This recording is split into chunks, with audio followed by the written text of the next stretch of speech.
রাস্তাঘাট পরিষ্কার রাখুন, কোনো অবস্থাতেই রিক্সা গাড়ি করতে পারবেন না। রাস্তা পরিষ্কার রাখুন।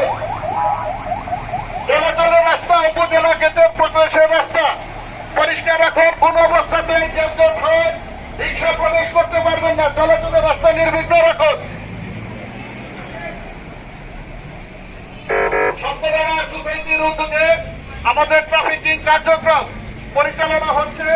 সামনে বড় বাজার অংশকে যানজট মুক্ত রাখতে এবং এখানে যেন কোনো প্রকার রিক্সার বিশৃঙ্খলা না হয় সে লক্ষ্যে আমাদের সপ্তরানা সোসাইটির যে ট্রাফিকিং কার্যক্রম সেটা আমরা পরিচালনা করছি। কোন অবস্থাতেই রিক্সা পার্কিং করা যাবে না, রিক্সা যানজট সৃষ্টি হয় এরকম কোনো কিছু করা যাবে না। নির্দিষ্ট সীমানা বরাবর রিক্সা চালক ভাইদের দৃষ্টি আকর্ষণ করছি, এর চেয়ে বাইরে এইখান থেকে রিক্সা দিয়ে যাতায়াত করা যাবে না। সকলের আন্তরিক সহযোগিতা করছি যেন সুন্দরভাবে সুশৃঙ্খল ভাবে হিন্দু সনাতন ধর্মাবলম্বী ভাই বোনদের তাদের ধর্মীয় যে আচার অনুষ্ঠান রথযাত্রা